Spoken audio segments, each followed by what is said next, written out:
Señora Allen, ¿qué vamos a aprender hoy? Hoy vamos a aprender del presente perfecto. Ya hemos aprendido del pretérito y del imperfecto y ahora vamos a repasar el presente del perfecto. ¿Qué es el presente del perfecto? Buena pregunta, porque aquí, letra A, vamos a empezar.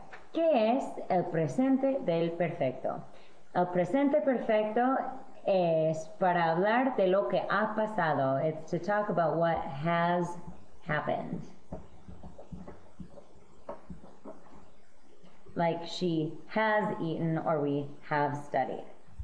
Has eaten, have studied. It is also a compound tense, which means it has two parts. So far in Espanol, we've only learned simple tenses, other than this one, which we're now reviewing.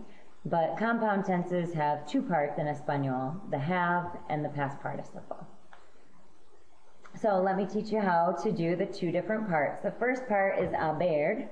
In the present tense, you may have heard haber with I. We use it as I, like there is or there are. Really, haber means to be, have, perdón, to have. To have, but not like tener to have. It's a helping verb. We call it an auxiliary verb. It's a helping verb like I have done that, or I have been there, I have seen that. It's not a possessive verb like I have $4 or I have a lot of homework. ¿Cómo formamos haber? Bueno, las formas son así. La forma yo de haber es repite. Bien. La forma tú es has, repite. Has. Él, ella, usted, ha, repite. A. Bien. Nosotros hemos, repite. Hemos. Y han. Han. Muy bien. Se nota que hay un H en cada forma, has, a, hemos, han, pero no se pronuncia la H, solo los vocales, has, a, hemos, han. La segunda parte, second part, is the past participle. These words are often ed in English. They end in ed, like I have shopped at Meijer for many years, or I have looked at that store before but haven't bought anything. Have shopped, have looked. There are a lot of irregulars in English as well, but often they are ed words in English. So these participles are easy to form. I'll teach you simply. All you have to do is drop the AR, ER, or IR off of the end of the infinitive, and we add two different endings. If it's an AR verb, we add ado. And if it's an ER, IR verb, we add ido. So here are a few for you to try. Robar. So robar, we take off the AR and add ado and get robado. Bien. Robado means stolen. Reunir, we take off the IR, add ido and get reunido. Reunido. Sí, means reunited or met. Esconder, take off the ER, add ido and get escondido. Escondido, from to hide, this means hidden. Pero ¿qué pasa si el verbo es reflexivo y hay un pronombre? Buena pregunta. ¿Por qué tenemos que unir la forma de haber, primera parte, y el participio, la segunda parte, donde colocamos el reflexivo? Por ejemplo, reunirse. If we want to say they have met up with or have reunited, we'll say ellos. The ellos form of reunirse would be, you have the reflexive se, for they have, they themselves have reunited or gotten together. You have the past participle of reunir, which is reunido, and you have the they have form, which would be ellos han. So we have se han reunido. So se goes before the form of haber. Correcto. The rule is right here. Pronoun placement, if a pronoun is required because it's a reflexive verb or because there's an indirect object pronoun, it must always go before the form of haber. You cannot interrupt the haber and the participle. They have to flow one right after another. So esconderse, if we were talking about el ladrón as our subject, see if you can do that. El ladrón, so he has hidden. So you need the he form of has from up here, and then the reflexive. And the pronoun will be se. So se ha escondido. Bien. Super. Okay, we'll try a couple more in some Spanish to English and some English to Spanish. Ejemplos. Me he despertado comes from the verb Despertarse. bien. And what would it mean if you have a form of have in each sentence and the yo form, I'm assuming this is the yo form, si es, porque es e, how would you conjugate this into English or translate? So I have woken up. Right, and it's reflexive, so I have woken myself up. We don't have to include the myself. I have woken up. Bien, te hemos comprado algo. So hemos is we have. So we have bought, and then the te refers to you. So we have bought you something.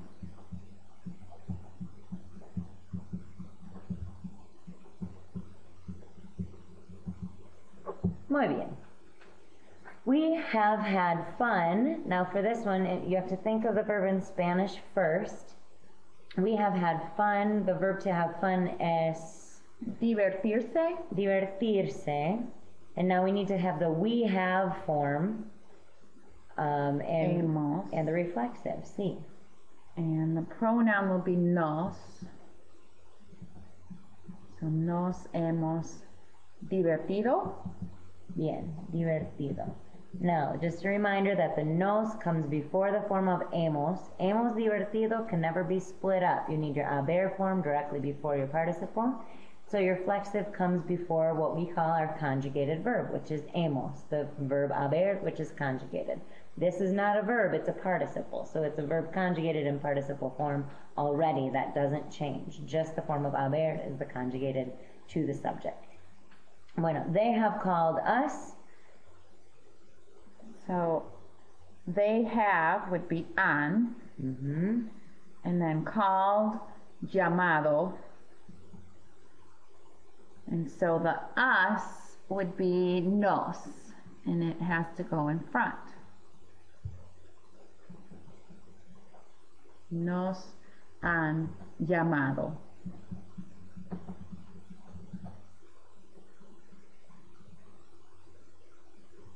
Bien, perfecto. Vamos a página 2.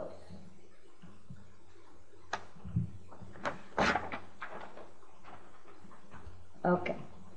Last year, you may remember having learned that irregular past participles, some of these follow a pattern, some of these have some things in common with each other, but mostly they just need to be memorized. So I'm going to ask you, see if you can remember. These are filled in for you, but if you can tell me what they mean. So decir, you know the infinitive, the participle is dicho. So what would it mean in English? Said or told. Said or told. Muy bien. Hecho, from hacer. Did or made. Did or done. Depende. Ver, visto. Seen. Right, seen. has seen. It always helps if you put has before it, like has seen, has done, has said. Escribir from escribir, que es escrito. Written. Has written. Muy bien. Puesto, from poner. Put or set. Has put. Oh, perdón. Put or set. Bien. What about romper? Broken. Sí. Broken. Volver. Returned. Returned. Muy bien. And return, do you know the difference? Do you remember the difference between volver and devolver? They both mean returned. I think volver means return to something. Volver means goes back to a place, and devolver is for an item. So we get that right. Volver, returned like to home or to school, to a place. And then devuelto is returned as in an item to a tienda or a homework. Bueno. Morir, we have muerto. Died. Yes. La flor ha muerto, died. Abierto. Opened. Opened. And cubierto. I think we talked about this last year, but we haven't used it very much. Cubierto means covered. Like, have you covered the flowers? It's going to freeze tonight. I know all of you think that is pertinent knowledge. Bueno, algunos participios nuevos. We have descubrir, describir, freír, and resolver.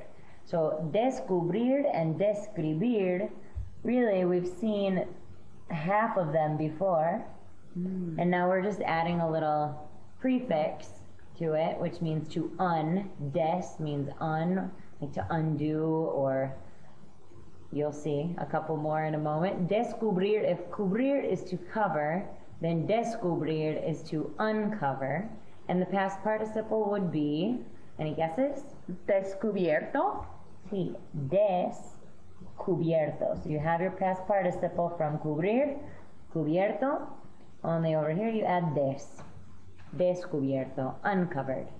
Describir is from escribir with a D in front of it, so it's not to un, it's just combined with escribir. Describir sounds like an English cognate, and it means to describe. So the participle for describir is kind of like escribir, which is escrito. Any guesses? Descrito. Descrito. Muy bien. Super. Now, freír is to fry. So if I want to say something's fried, I would need this one to, well, it's frito. It's one that just needs to be memorized. Frito. But if you remember back in the day when you learned French fries, oh yeah, papas fritas. There's papas fritas, and frito comes, is related to the adjective fritas. Bueno. Resolver is especially useful now that we have crime vocabulario del crimen. Resolver means to resolve or to solve. So this one is a new one that we might find useful as well, as resuelto. Resuelto. So just as a reminder, these past participles all end in O, always. They do not change according to the gender or the number of the subject. The only part that changes is the form of haber. And some keywords used with the present perfect are the ones that follow. Some of these we have just learned, so we'll go over them. Which ones look familiar to you? Nunca and jamás mean never or ever. Never or ever. Bien. So have you ever been to Cedar Point? No, I have never been to Cedar Point. That would use nunca or jamás. Anything else? Una vez is once or one time. What about dos veces or tres veces? 2 or 3 times. Bien. Todavía no, have we learned? I don't remember. Todavía no means still or yet or not yet if you put a no with it. Still or not yet. So if someone said, have you been bungee jumping? You'd say, todavía no. I have not yet been bungee jumping. And then ya means already. Now the reason that these are useful with this kind of tense is because if someone calls you up and says, hey, do you want to go out and get some coffee, or do you want to eat breakfast? Do you want to go out for dinner? You can say, no, I've already eaten dinner, or I already have had a cup of coffee today, I don't need coffee. So already comes into play a lot there. Or if someone has asked you, hey, have you seen the movie Batman Returns? And you say, I've already seen it 3 times. Then you have already and 3 times used with this tense. Bueno, parte B and abajo, all of this below here is what is the rest of the homework, is practice with this new tense. So if you could take some moments and look at these activities below. Section, or the first part says, traduce las siguientes oraciones, translate them into English. Each one has at least one use of this new present perfect tense or review. So identify that. If you would like to underline it in the first couple and then translate it, that's good. I'll help you out on the first one. The second part is fill in the blank, llena el espacio con la forma correcta del presente perfecto. Make sure you look out for irregulares. Ojo, hay And you irregulares. need 2 verbs in each blank, or 2 words in each blank, right? Correcto. Por ejemplo, Sarita, escribir. If you just had Sarita escrito, it would say Sarah written. We need Sarah has written, so it needs 2 parts in each blank. Muy bien. And then the last part, cambia las siguientes oraciones del presente al presente de perfecto y traduce al inglés. No hay mucho espacio, pero pueden escribir chiquito, chiquito. Mira el ejemplo. El ladrón roba muchas veces. The thief robs or steals a lot, many times. We're going to change the verb roba to the past participle. El ladrón ha robado muchas veces. And then we're going to translate it. The thief has stolen or has robbed many times. Bueno, buena suerte. Gracias por la ayuda.